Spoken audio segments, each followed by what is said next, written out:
All right, so here I have the model rigged from last week or this week, depending on when you're looking at this.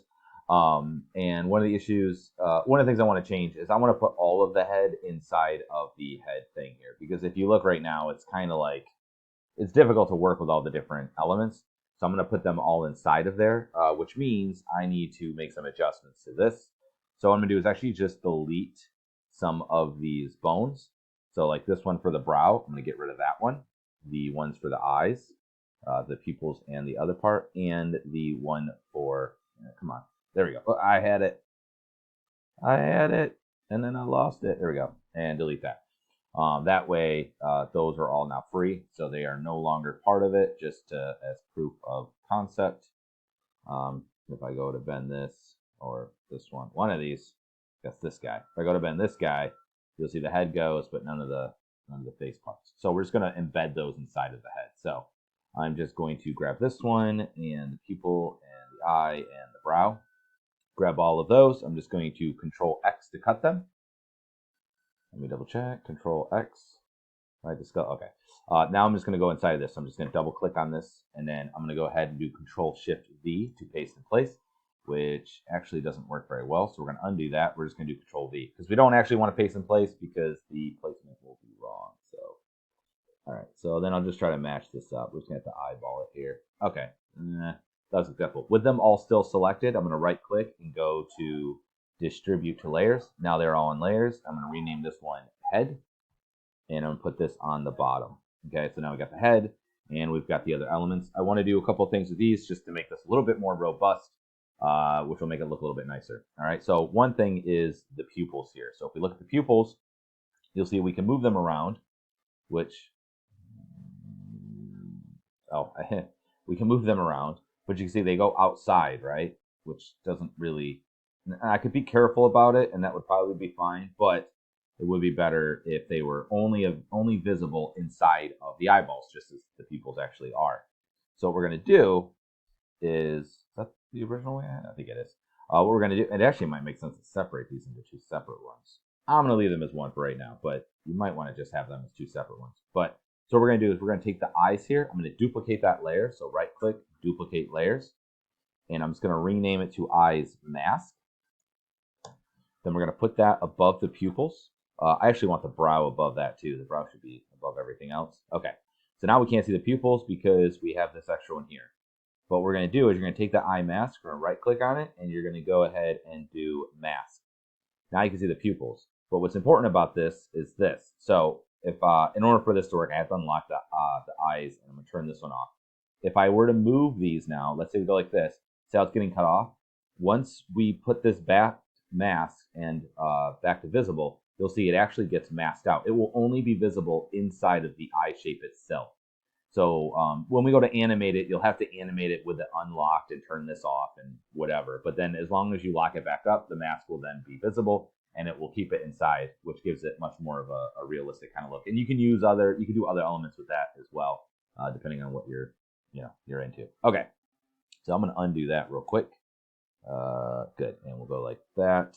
And there we go. Okay. So we have the one for the mask, which is just a duplicate of the eyes, and then we have the pupils here, so that is good. The other thing I want to do was this brow, so it looks a little bit off.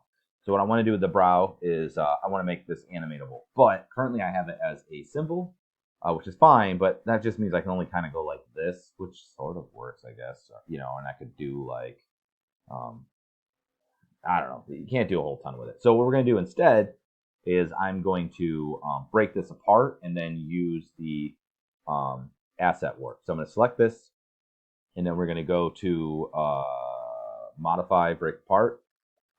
That will just treat it like it's just a graphic on that layer now, okay? And then I want to do asset warp, but don't do this. I'm just showing you. If you do asset warp by default, looks like I already fixed the setting. Okay, so we're going to undo that real quick.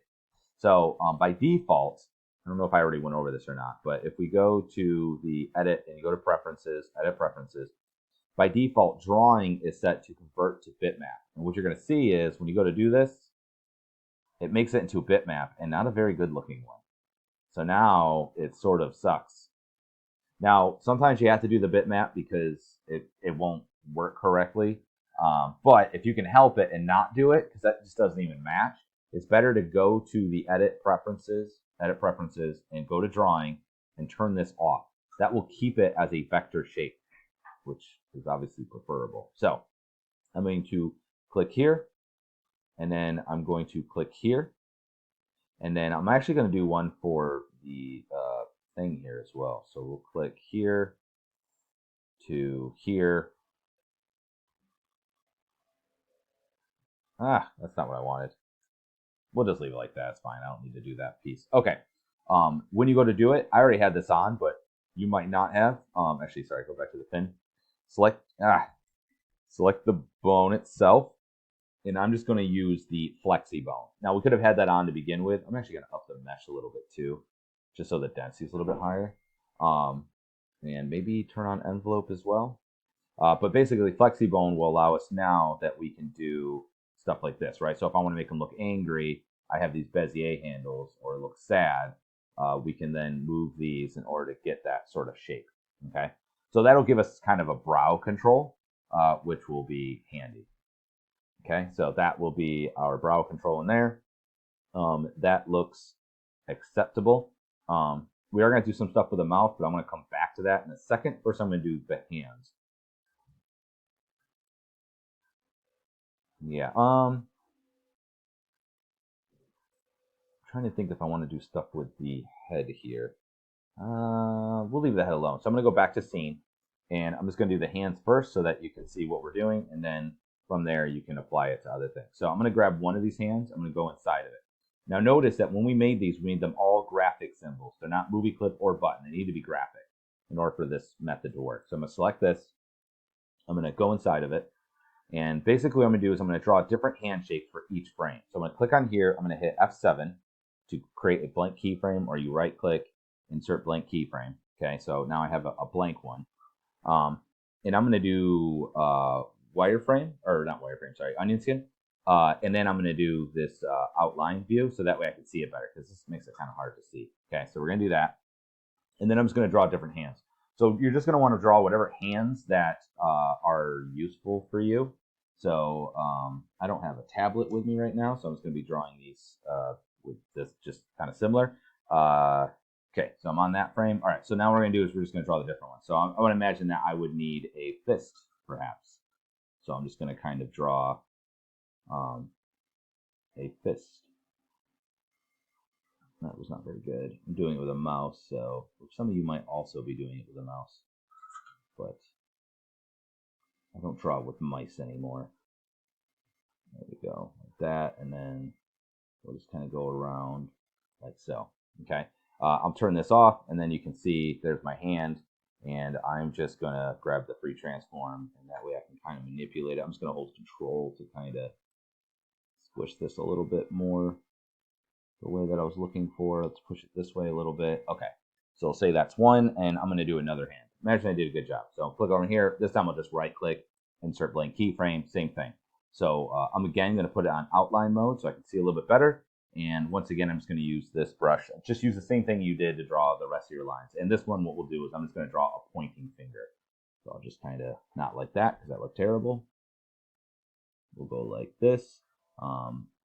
Once again, we should have a thumb that's like that. And then the rest should be pretty similar to what we had before. And bring that around. Okay, I'm going to turn this back off. I'm also going to turn onion skinning off so I can see a little bit better. I'm going to grab this whole thing, hit Q again, and then I'm going to hold Control and just warp it, because it feels a little bit like, I don't know, not wide enough. So we'll just kind of call that good. Okay, now I just need to paint those. So you just see we got different ones. So I'm just going to hit I for the eyedropper, click on that, go here. On the tool, I'm just gonna make sure I have like medium gaps, just because these are kind of small. I'm just clicking and dragging.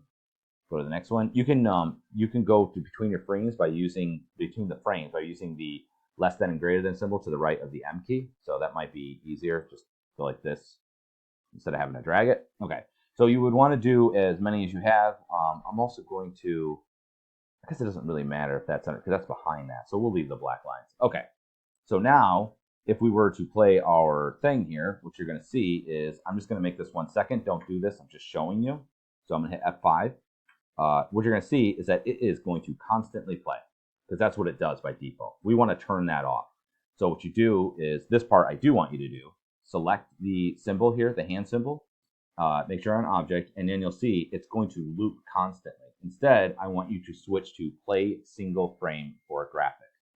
All right. What that's going to do now is that if I hit play, you'll see it doesn't switch.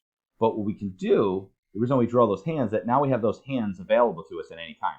And if you don't have all the hands you need, just go inside the symbol. Like if you're animating and need more hands, go inside the symbol and just add them. But I'm just going to show you in principle. So let's say I took this guy and I want his arm to move up, right? And I'm going to go like this. Okay, and then this is going to go, I'm going to hold shift so I only rotate this. And then I wanted this to be, so now you can see when it's animated, it moves up. Okay, don't do this, I'm just showing you. And then what I would want to do is switch it to the pointer. So I grab this, and then all you do is you click on frame picker, and you'll see all of your frames in here. I'll be like, I want this one. And I'll just click on that, and then voila, you'll see it goes like this, and then he points. And then I can be like, oh, on this one, it should be, you know, a fist. And maybe his arm goes down a little bit. Okay, and now you'll see he kind of goes up. Apparently that got overridden or something. So we'll just go here, select that. Come on, select that. And make sure we're on the regular here. Here we go. And it'll go up, point, and then go down to a fist. Pretty cool, right? So that's the idea. So you'd want to probably do that for both hands. And you can even do things where like, oh, when his arm's bent, I want it to look a little bit different. Or maybe like you could do, like right now he's in 3/4 view. So you could go through and do like a front view of each one of the arms and legs and everything. And that way what you could do is if you wanted him to like suddenly look towards you, you could have a different symbol for all of the pieces. It's kind of annoying because you have to go through and swap them all. But you could get it so that now he's in a front pose and then you can animate him doing stuff there. So that's the idea. So I'm going to undo all that because I don't need all of that. I was just showing you. Okay. I am going to leave this timeline there just to show you the next thing. So the other thing we want to do are basically the mouths.